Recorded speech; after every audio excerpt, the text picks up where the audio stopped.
Hodey, can you look up some of the libertarian races that we wanted to watch and find out some of those percentages? Because like all my equipment's tied up in all this stuff, so I haven't like Ojeda, that one, the Democrat was supposed to win that one, and the Republican won. So that one I'll have to re-look at. I actually didn't even have that as a toss-up race. So what I want to know right now is, like, I heard in a group chat somebody said that I knew it was Creighton tapping on that goddamn desk. He's muted. I'm not making any. I wasn't even doing anything. You were tapping on something, I'm not tapping on anything. Well, then maybe it's your boner or something. But well, here's California. Let's see if Rohrabacher. But I heard Larry Sharp is like doing worse than the Green Party candidate. Yeah, the Green Party candidate is beating him right now. What are the totals in that? It's like 1.5% for the Green and 1% for Sharp. Man, that's going to be a hard pill to that Kaufman race there. Kaufman losing in Colorado. Colorado, that district has Aurora, and it's right next to Columbine. So Kaufman was basically he lost because he's a pro-NRA Republican, and the Democrat there just basically ran every town. So this Kaufman, this may be interesting to cover tomorrow, Hodey. I heard this on 538, I think, or I heard it on some podcast where they were talk about fear mongering. They basically, every town, Bloomberg's anti-gun thing ran ads of a text message exchange between a mother and a daughter in a classroom that's being shot up, and saying, do you want your child to go through this? Then vote for the Democrat that isn't funded by the NRA. So really kind of a despicable ad. But something that I think, and I believe that did happen. So I'm actually from Aurora. I live out here in Utah, but I've actually spent the majority of my life in Aurora. My family's still back in Aurora. Colorado's become bluer than almost any blue state during like my lifetime. I mean, it's one of the bluest states out there. You can project that. I mean, it's right there with like Craig DaCosta's Hawaii as far as Obama numbers go and everything like that. Now, there's a huge amount of rural area in Colorado, but there's a huge centralized push to get everybody into Denver and Boulder. And I think the Denver city limits are like larger than like any other city. So there's something crazy like that where you're like, oh no, you're still in Denver even though it takes you an hour to get to the Broncos game, you know? So it's there's some interesting dynamics happening in Colorado, as well as some, I mean, if we're looking at Colorado specifically, something very unique about Colorado is they break a lot of what you would traditionally say, like, so for example, they struggle with like massive amounts of unemployment, and they retain their like Governor Hickenlooper like a few years back, and it's Paulus now, but you know he's a Democrat, so they're going to elect whoever the Democrat is now, and that wasn't always the case. They actually had Ritter, their Governor Bill Ritter, who was if you check Times like top 10 political scandals, he's on there. He stole money from the schools that was supposed to go to schools, nice. And they like. Coloradans would have voted for him anyway, and they just voted for whoever the next blue guy was. So Colorado's like in a really crazy, they've gone from like middle of the road, you know, we voted for George H.W. Bush once, to, you know, very, very, very blue. And I will say, like, being out there, that's one of those, like, you know, you find areas in the country where if you're in the Ku Klux Klan, somebody might give you like a secret handshake and be like, keep up the good work, brother. And you get some where you might get shot outside like the Denny's, you know, and Colorado is one of those where it's like, if you have your MAGA hat, like you're in physical danger. And is it because so many California people have moved there? So Colorado did something for infrastructure, and I have some, I have two sister-in-laws that are both engineers. One's an architectural engineer, the other's a structural engineer, and they both work like for the government, they work for a contractor through the government, but they get contracted out for so much work. Now, Colorado during my lifetime while I was there went from like the state that was like 44th in debt per person to 3rd in debt per person. They spent a huge amount of money to get, they're right behind like Illinois and California or whatever. And I'd have to check debt clock. I didn't check it, I think, since I moved a few years ago, but I believe that's still probably the case. They just I guess they say invested, but they just took debt after debt after debt to keep making jobs artificially, keep doing infrastructure. And so they did make it so that it's like a high demand place to live. I have a house out there. You and I talked about this before. The mortgage on it, I mean, the whole reason I live out here in Utah is because it was such a good deal. My mortgage on it's like $500 and my renters pay $2,200 on it. And it's just, I mean, I'm dumb almost not to move and like live meagerly and have those guys cut. I mean, they pay 4 times what the mortgage was. Right. So the housing market exploded out there. Everybody is moving out there. People want to be out there.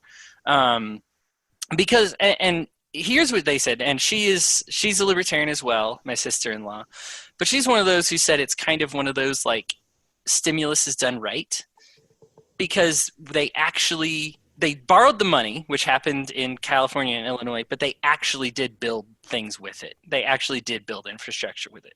Now, I'm sure there's a lot of waste. Of course there was. Like I said, we had the guy who stole from the schools and everything, but there were jobs that came out of it. There is infrastructure out of that borrowing.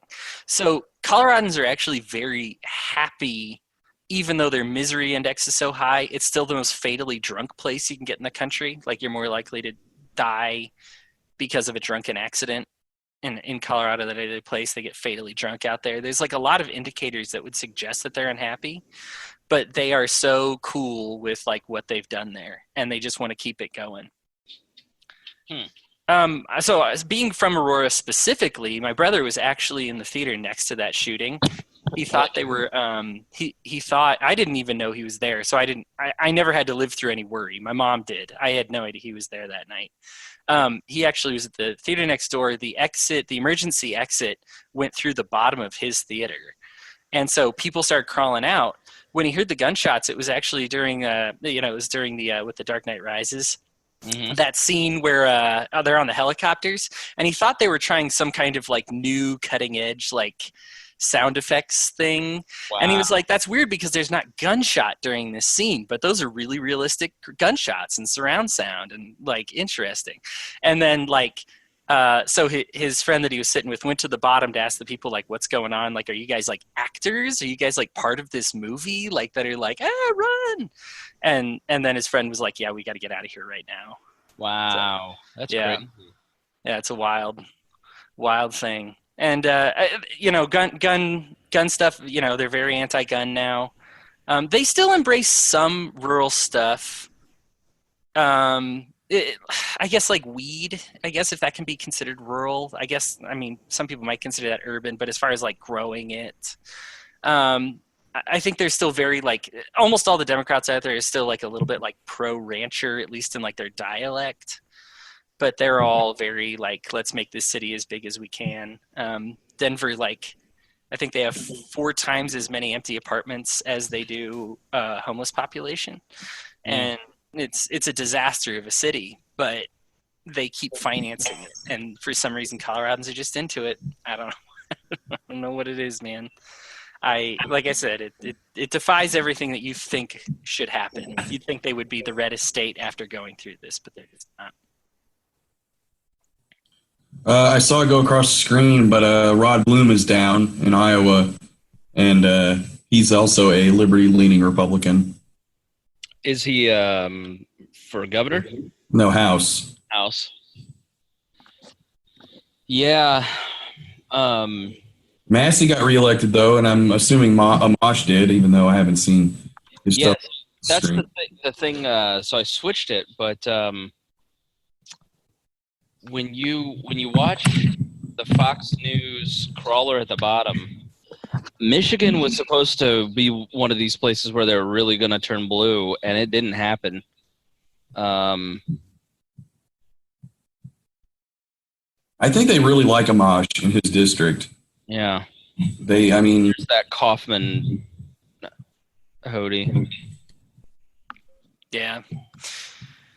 Yeah. And Mike Coffin was actually a longtime Republican out there. I guess I'm still not surprised because, like I said, everything's going bluer and bluer. But yeah, he's He's been in politics for a while.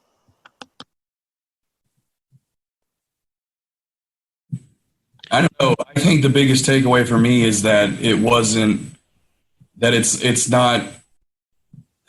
falls short of 2010 in the opposite direction. Like, Yeah. I mean, everyone, I guess, kind of like my agent of chaos in me wanted it to just be the Republicans keep control of the House just so that everyone would be like, what the hell is happening? I Right. have no idea what's going on. But like the fact that it wasn't such a big takeover is actually probably like because it's more realistic that it happened this way, obviously, because it's happening. But it does from like the political perspective, like it really says a lot about what will and won't work because houses, they always flip. Like that's the thing. That's the whole point. That's why they're every 2 years is they're supposed to flip a lot. And like after all this, after everything we've heard for the past 2 years and like, I mean, it should have been so much bigger than this. And it wasn't. And I don't know. I guess, like, what do the Democrats do? Do they double down on the same stuff that they've been doing? Which is what they'll do. Which is probably what they'll do because they can't help themselves. But, like, that's not going to work. Like, they are lost in the wilderness, man. They really are. What do they – and I guess you could kind of say this is not dissimilar to the Tea Party in 2010. But like with the Tea Party, there was some message of initially it was, taxed enough already. It was lower taxes. And then, then it became social conservatism. But what are like, are they really offering you? Like I guess I don't get like, well, I want Medicare for all. Okay, well, that's not a realistic goal. That's just not something that can happen. Like, there's no way to pay for that. So they don't care about that. I've actually heard some people are like, you talk about like my favorite data point with that is that we already have Medicare for all for old people, and it costs 2/3 of the federal budget. We have Medicare for all, guaranteed basic income for old people, and that's 2/3 of the federal budget right there. That's 2/3 of the federal budget for a minority, like 14% of the country gets all that stuff. And that's 2/3 of the federal budget. And you're like, oh, let's make it for everybody. And they're like, oh, but the costs will even out if it's totally universal. Like it doesn't make any sense, but they don't care. It has nothing to do with it, especially if you try and tell them, look, if this is going to happen, then you're going to have to pay more taxes. Like Sweden's bottom tax rate is like 60%. Like if you want that, but like they don't want that. They think that Jeff Bezos can pay for all this by himself. And they don't understand the reality of it. So right, it is probably not going to happen from that perspective. Although again, I don't make predictions, so it totally could. But like, I do think it's one of those things where when people really get face to face with like the truth of the numbers, then their opinions will probably change a little bit. I guess I'm an idiot. I didn't realize there was a U.S. Senate special election in Mississippi, and the Republican there is only winning by one. Who is that replacing? I don't know. I actually didn't know that wasn't supposed to be close. Whatever it wasn't like. Not only wasn't even supposed to be close, like it was supposed to be like dark red. Yeah, so it's advancing to a runoff. So there's 2 Dems, 2 Republicans, and Chris McDaniel, who I think is Mike Espy, just clicked over into a 1%. So they're going to have a runoff at that. But I guess I don't realize who was. I can't believe the Green Party got 1.7% and Larry Sharp's at 1.5. I know. That's welcome to New York. Yeah, there's going to be a lot of new. See, he brought in a lot of new people, and there's going to be a lot of new people who are feeling what it means to be a libertarian the first time today, which is you do all that work, you get really excited, you think you're going to win, and then you get 1%. I've been there, and it sucks ass, man. It is so defeating, but you just keep stepping back up and getting punished. Thad Thad Cochran stepped down. Yeah, he's pretty ill. He's pretty ill. I don't know why. I mean, I don't know why honestly, like why the Libertarian Party puts any effort on this state or city at all. Like that is not like if you can pick or choose your battles, then do not pick this place because this is the walls of Troy over here, man. I'll tell you why. I mean, Larry Sharp killed it in the vice presidential debate, and he wants to run for president at some point, and he needed a race that would get him national attention and build him a good base and a good foundation when he wanted to run for president, and I think he did that. So, like, it doesn't matter what his outcome was going to be. He won already. Like, he's the most beloved libertarian person in the party. Like, nobody cares of what Gary Johnson's results are tonight. They care what Larry Sharp's doing. You know, like, I haven't seen anybody in the last few days post anything about Gary Johnson. But isn't that a problem, though? Gary, if you were going to compare two people who had a better chance of actually getting elected, Gary Johnson had a better chance than Larry Sharp did. Yeah, well, it's all libertarians don't know politics from a hole in the ground, but also there's an enormous problem with Gary Johnson's team. They don't know how to harness the grassroots like Larry Sharp does. You can say that about every LP candidate ever, though. I heard his campaign manager was really good. Yeah, no. No, I'm just kidding. I'm trying to. Yeah, his campaign manager will tell you how great he is all the time. Yeah, if it's Ron Nielsen, then it's a hard no. You know, he should have had a much, like, I don't know where Gary's at, but I'm gonna tell you whatever it's at, he should have had a much better showing. But I don't think he really was running because he wanted to run. I think he was running because he wanted to help the party out. It was something to do. You know, it's one of these long-term strategies where, you know, and you know, these our work employed strategies where we want as many big candidates on the ballot as possible. Truthfully, we didn't really even give Larry Sharp that much money for advertisement more than anybody else, so it wasn't like it diverted a ton of resources. Right. You know, he elected, I mean, I can tell you being part of his team, we weren't even looking at national ads. He's like, you know, these networks, even if we get the money together, aren't going to run them. So they're going to run them at the times we want to. So they just were like, you know, he was just like, let's go social media, let's drive, let's get in cars. You know, I'll take that money in gasoline, you know, so I can move and drive. And I mean, obviously it looks like we could have done a better showing, maybe afforded one or two national advertisements, but you know, it like he was fine with taking the same amount of money as, you know, Lord over in North Dakota or wherever. Yeah, you know. Well, libertarians need to learn the Austin Peterson lesson. Oh God. Ugh. I hate her. That new improved Joker smile. Here's the podium, ma'am. Let me. How you feeling? Did you see that $200,000 Don't do this to me, on man. 1 year? Don't turn the volume up on her. Here. Nancy Pelosi ate the spooky skeleton. She doesn't even have to be in her district. Thank you all very much. Of course she doesn't have to be in her district. Let me salute. She doesn't have to do anything ever again. She'll get reelected until she dies. She'll retire and get reelected. Elizabeth Warren with the biggest political gaffe of my lifetime, and she still gets reelected. Salute the chair of the Democratic Congressional Campaign Committee. Aren't we proud of Ben Ray Lujan? Ben Ray Lujan. I want to acknowledge my two grandsons. No, but to the libertarian point, why isn't there a push on the national arm to just focus zero on any kind of federal level race and just target exceedingly low-hanging fruit local races across the country with all this national money and take those over? Well, they do both, but the problem is nobody gives a shit about winning a township race.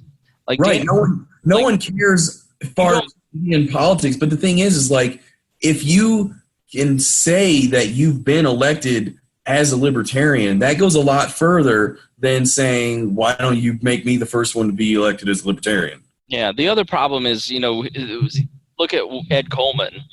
Here's a sitting city county councilor. We pumped $75,000 nationally into it, which is really a lot at the time. And it didn't do a damn thing because there were external factors that we didn't. But it's not. But that's what I'm saying. Wasn't really a low hanging fruit. Yeah, he flipped while he was already elected, but like straight ticket voting and him being a jackass. Yes. Like libertarians, I don't think are ever going to do well in places that lean blue, like ever. And Indianapolis, and I don't know exactly what his specific city county council district was and whether or not it was red or blue usually or whatever, but like I would disagree. I just don't think I mean we had a Topeka city county councilor. I just don't think that any kind of low hanging fruit race is something that's going to get national attention, that somebody's going to go, oh look. And so somebody like Larry Sharp, not one won't, for sure one won't. Yeah, we have 200 elected right now. Yeah, not doing anything. The issue is Larry Sharp does so much more good, even if he gets 1%. Larry Sharp going on Glenn Beck 3 times, going on, I think he was on Ben Shapiro's Sunday special, or maybe I'm confusing that with another Glenn Beck podcast. He was on Joe Rogan. He was on CNN, and he was on a ton of stuff, and that raises the profile so much more than winning a city county council seat, or we don't have the amount of money to win a United States House seat, or you understand as well as anybody working for y'all and working in these House races, like you understand the systemic problems that there are in trying to win a House race. Right. That's why I'm saying. If you have a limited supply of funds, don't focus on races that are the most expensive in the history of America. I don't think that it ever shakes out. Like there's no central planning to it, and that's part of it, is that you don't know in the Libertarian Party who your great candidates are going to be. And so Larry Sharp can say, I'm going to run for Senate or governor, or and that can be exciting for libertarians, but I don't know. This is just one of those things where it's like if you were the executive director of the national party, you'd hear that criticism and there wouldn't be much that you could do about it because of 100 different factors that mean that you couldn't pool that much money. You can't, because the amount of money. So there was $435 million spent on third-party candidates this cycle. There's no person directing that money like there is with Soros or Steyer or the Koch brothers on the libertarian scene. If you get a meeting with Chris Roofer, who is the libertarian Koch brother, you may get a $50,000 check, or you may get a $5,000 check, but that's still not going to be enough. It's not going to be a $10 million check, which is what you'd really need to build enough name ID to even make a dent in a House race. So the problem is that there's such a systemic money just is not raised in general, let alone in the Libertarian Party, where you could centralize all those resources and direct them at one thing. That's fair, and maybe it's more of a but the thing is, the LP is small enough that everyone kind of knows everybody. That I feel like you could put, I don't know, from as far as a long-term strategy, in my view, I think that getting things on a more local level to a significant extent, to the point where it does become something that people are talking about, oh yeah, Republicans, Democrats, still the national parties, but there's this third party that has a lot of city seats, a lot of county seats, all across the country, in a ton of states and a ton of districts that are red or blue or whatever. Yeah, it doesn't happen fast. It'd take decades, but that's really what you're looking at. I don't think you're ever going to get to a point where, what is the strategy now? Get somebody who's popular enough to get enough of the presidential vote to be qualified for public funds or something? Like that doesn't seem like a long-term strategy to me. Like if you're going to be serious about trying to make the Libertarian Party a party that governs, then you need to get people more than 200, which is fine, but like you need to get there are far more than 200 seats on local levels. And I mean, not just like dog catcher, but like city, county.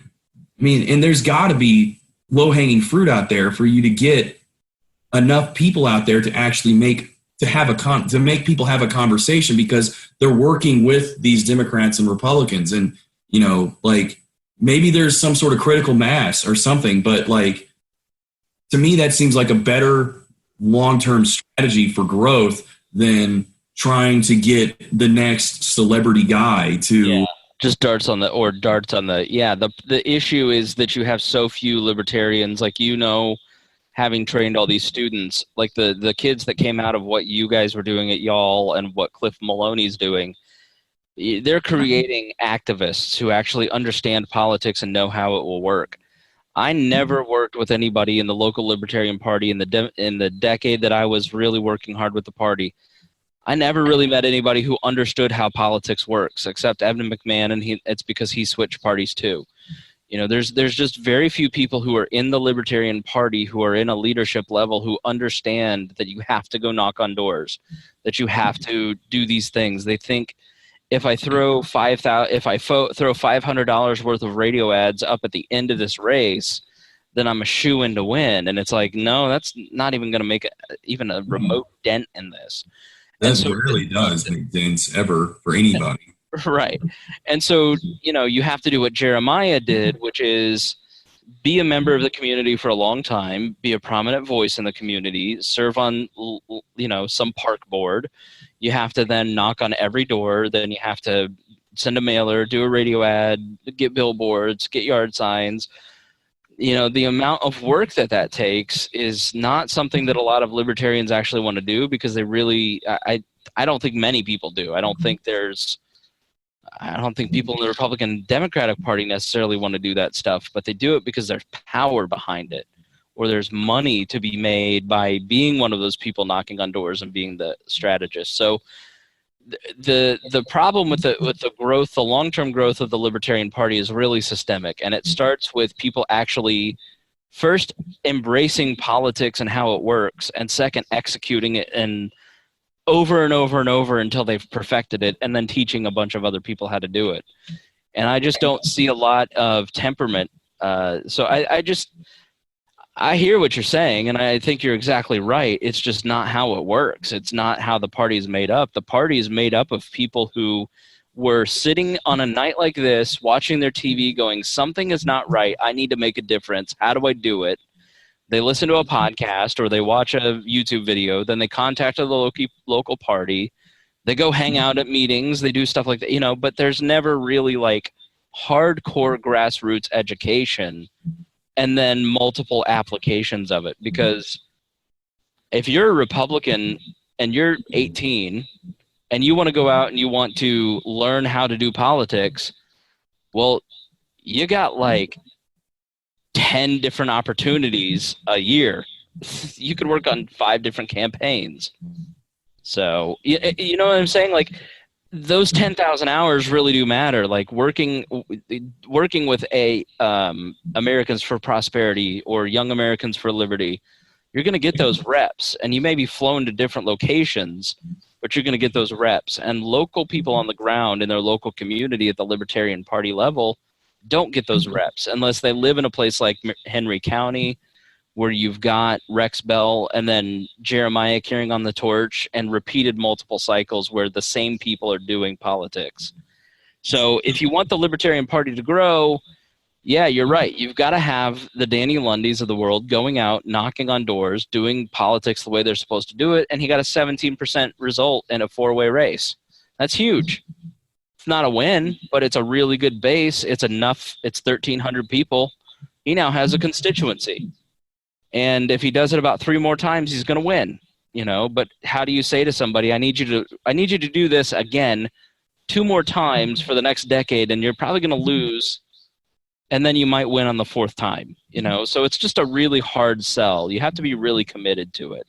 Right. And I agree completely. And that's why I think finding somewhere where you can actually start winning and not be like, oh, we did well this time, we got 2%, like that's, to me, that's a harder sell. Like to try and tell people, like you just said, like, you try and say, hey, we actually did really good. We got third instead of fourth, like those are the kinds of things that do turn people off. But if you can find a way, and I'm not necessarily saying I know, because I don't know every single local, but I'm just saying, like, if you can find places where people can come in from the beginning as Libertarian Party guys, they win a race, maybe they win re-election for that race. You do that at numerous places. You don't just have people flip over while they're already elected, which I think is what Ed Coleman did. Like, those are, I think, significant points where you can be like, look, it's starting small, but we've got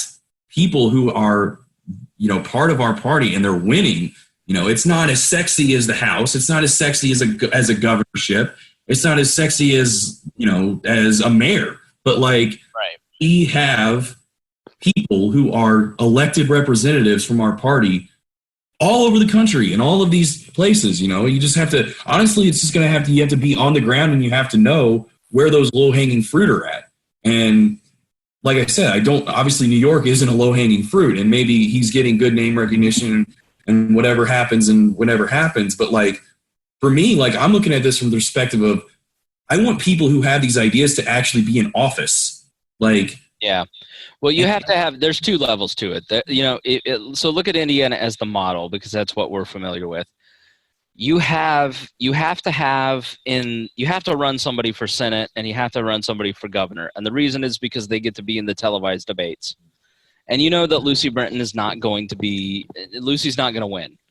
But Lucy is a very important race because it's a marketing race.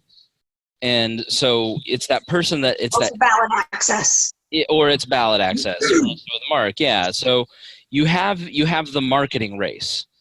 And then you have the race where you're really trying to get people, you pump some resources into the marketing race, because if somebody calls your office and wants a yard sign for your Senate candidate and you don't have it, you look like an idiot.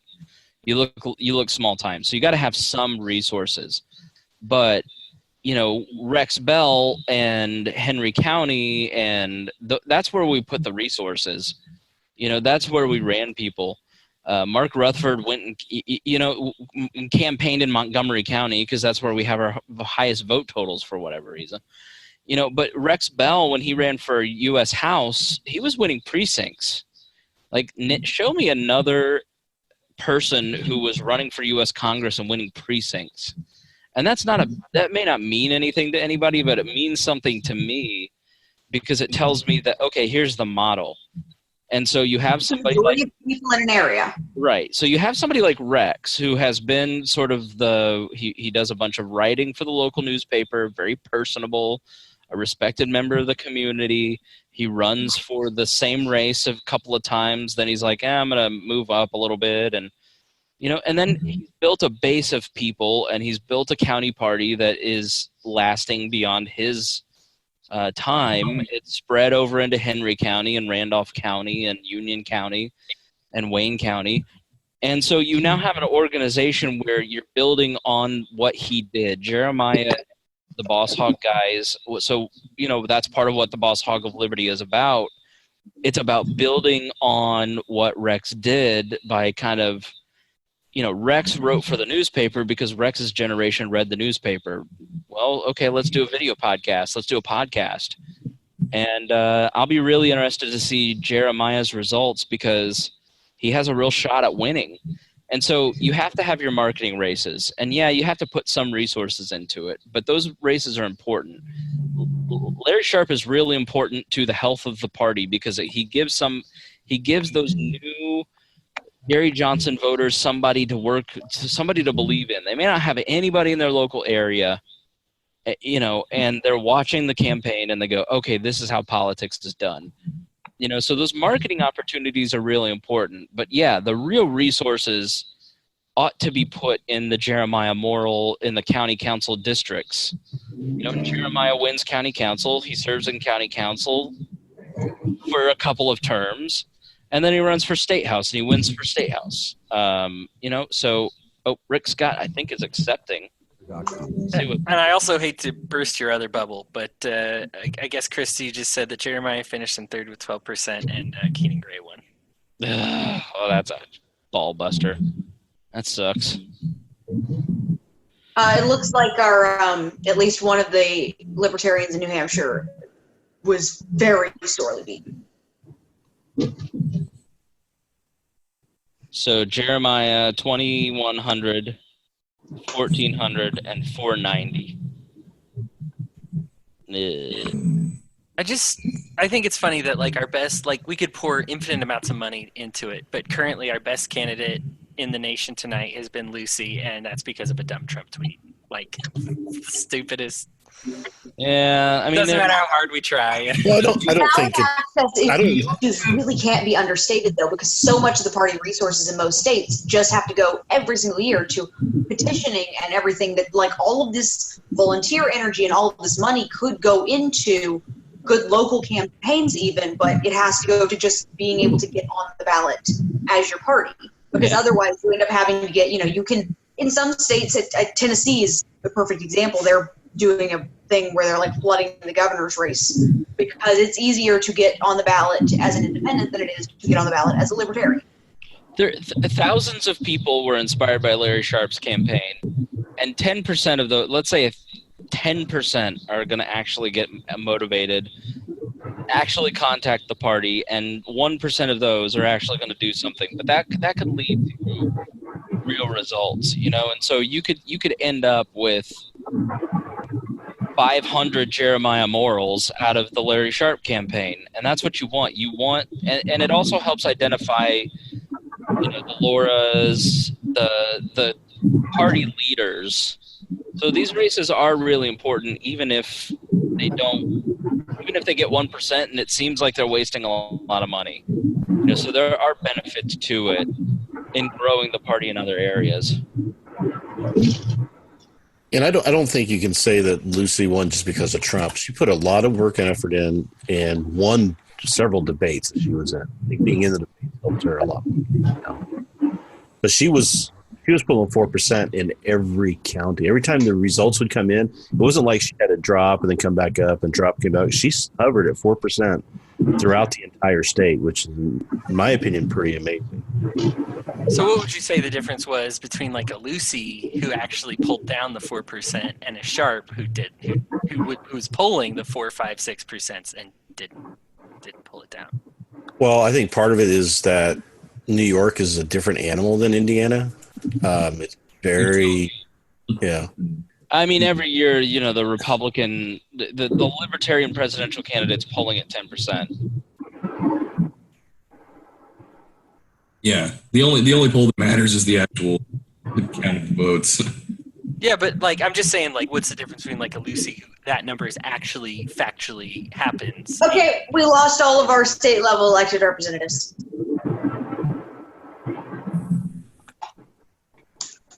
Who, where, what, how, who, what? All of our elected libertarians in New Hampshire were defeated. Yeah, but No, that's not good. Free state.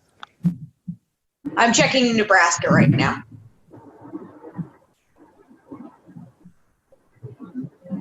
Do y'all have like people who actually do consistent canvassing and ground game, number crunching, figuring out who's unsavable, who in the middle, who's convincible, The problem is we can't pay anybody to do that. So we've got volunteers who can, but they can do it on volunteer time.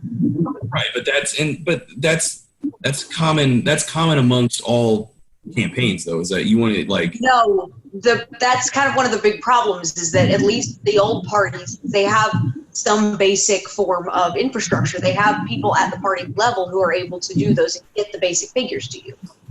Yes, there is a lot of volunteer work with the day in and day out, campaigning.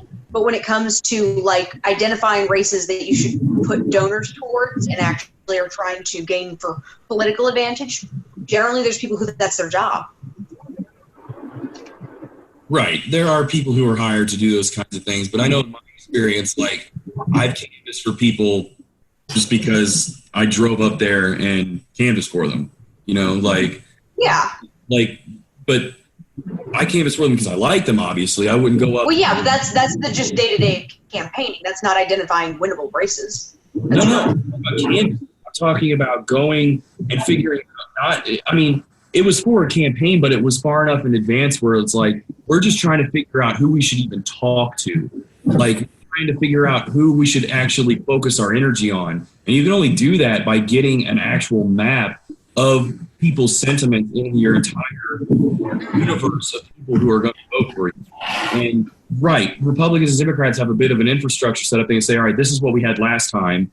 And, you know, maybe these guys died or something. Or these guys were on the margin last time. Let's see if they've ever, you know. But, like, you know, if you don't have, and this isn't just your state, I'm talking about in general amongst the Libertarian Party, like, is there a significant effort to actually, like, do the very not fun but so important work of just kind of getting a picture painted of the actual layout of people in your area? Because I mean, okay, like we actually at least in our area we had one campaign. He ran full out. He got everything he should. He canvassed his entire district, and it looks like he's about to get 3%. Right. See, the problem there's several problems that are here. So until you can prove to people that your vote's not a wasted vote, or there's a reason to vote for that person, they're always going to go, yeah, I'd really love to vote for you, but I got to make sure there's other little forms of proof that allow people to make that jump are the things that we can't control. It's things that we bitch about all the time, like debates, like a little bit of media coverage. Right. You know, it's different if somebody bothers to ask you questions about what you stand for. But the other thing, too, is that right now we're becoming so polarized that issues don't hardly even matter anymore. And I think the Trump tamping down of the blue wave also hurt libertarian wave, as it were. Because people are like, I don't care. I got Trump to go vote for.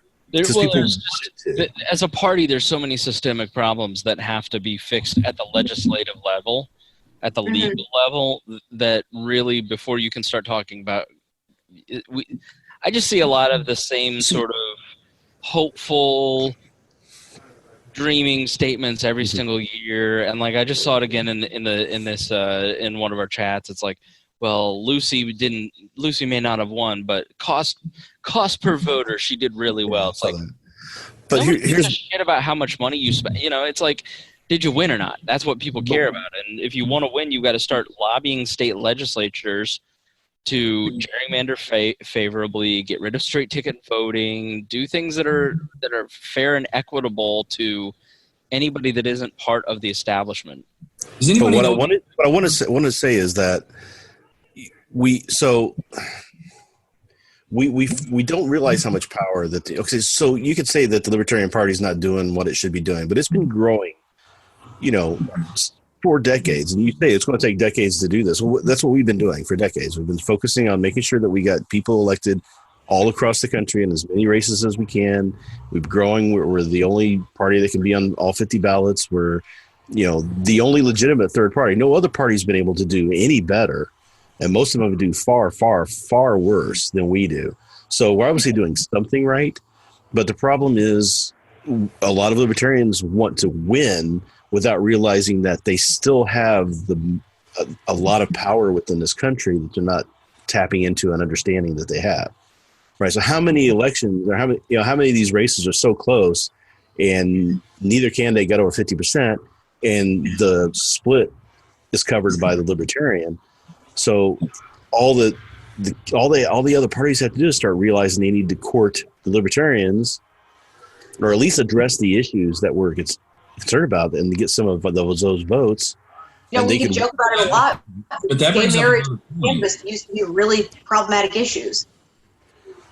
But that also brings up another point: is does the LP have issues that are specifically considered like LP issues, or is it just the generic libertarian issue? Like, well, and historically, third parties have been single issue parties, and those single issues issues end up getting subsumed into one of the major parties, and then you get something like prohibition or something or women's suffrage. The Libertarian Party is a philosophy that spans a lot of different issues. I absolutely understand that, and I'm not saying that I disagree with any of the philosophy. What I'm trying to say is that it's hard to try and say we need to court libertarian issues if there are a wide swath of them. Historically, third parties had been focused on one issue, and when that specific issue catalyzed enough people to get behind it, one of the major parties would be like, "Oh, this is an actual significant issue we need to take into account." And then the parties look at gay marriage, look at marijuana legalization. Those are all things that we've been fighting for years. Right, but so have Democrats, though. It looks like Laura lost. Not who lost? Laura. Laura Ebke, the Nebraska senator. Okay. So we have no more state level elected officials now. Everyone who defected Libertarian lost. Yeah, that's not a good thing. Which is fairly common because but it's a bad sign. Yeah, well, but it's just you're trying to sell a message and you can't sell it when you that happens. People will always still try to do it. I mean, that's just how it is because it is either they're very principled or they're very egotistical. I think Laura was very principled and Ed Coleman was very egotistical. And so it's always going to happen, and they always almost lose because what we learned with Ed Coleman when he switched here as the 12th largest city county council, we heard a lot of I feel betrayed by him. I voted for him one way and then he changed his mind. So there is that's a very strong sentiment sometimes when people switch. It's just the reality of it. Right. So, but the other one thing I need to say too is before I'm gonna have to get off here soon, but yeah, I'm gonna jump off too here in just a few. But the real issue is going to have to be that we need to really make people understand the difference between Libertarians and the other two parties and figure out a messaging that's going to get them involved and start understanding we're going to have to hire or work with people to help build the party a little stronger who understand politics. We can't keep putting people into positions inside the party because they say they're going to go out and sound like Ron Paul and do what Ron Paul did. Well, that was a whole different thing. That's not, we need people who understand politics in there doing that sort of work. And I've been saying that since I got involved. Yeah, we have a history of just popularity contests. Libertarians understand this. So the core of the party doesn't understand politics. And that ends up, and the people who do understand politics try to tell them what they should be doing are the ones that get slapped down and told to go away. That's so you get frustrated in that area. What was it a couple conventions ago where guy gets up on stage with his shirt off? Pants too. But I mean, understand the optics. It may be an unfair criticism, but at the same time, it's not. It's it's sort of indicative of the separation between the people. It's more, to me, from my experience, outside of Indiana, but with LP people outside of Indiana, it's more of a club mentality. It's an exclusive club mentality kind of thing. It's we're not Republicans, Democrats. We're cool. We're the outsiders. And it's and in that sense, growth and success are almost to their entire personality as to why they're even involved in the first place. Okay, Christy Avery just walked in my house. Run! What are you doing? No, get away from me. You're an intruder. I have a caravan of super fans. He's being videotaped. Now's not a good time to rape him, Christy. Did you hear him?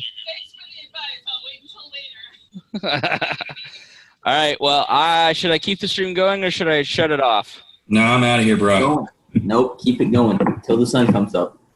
I'm just gonna end it. You all need to go to bed. No. Stone, you have a curfew. Go to bed. I don't have a curfew. All right, guys. This was fun. I'll talk to y'all later. Peace. All right. Thanks a lot. No, please. All right. I should leave the stream going.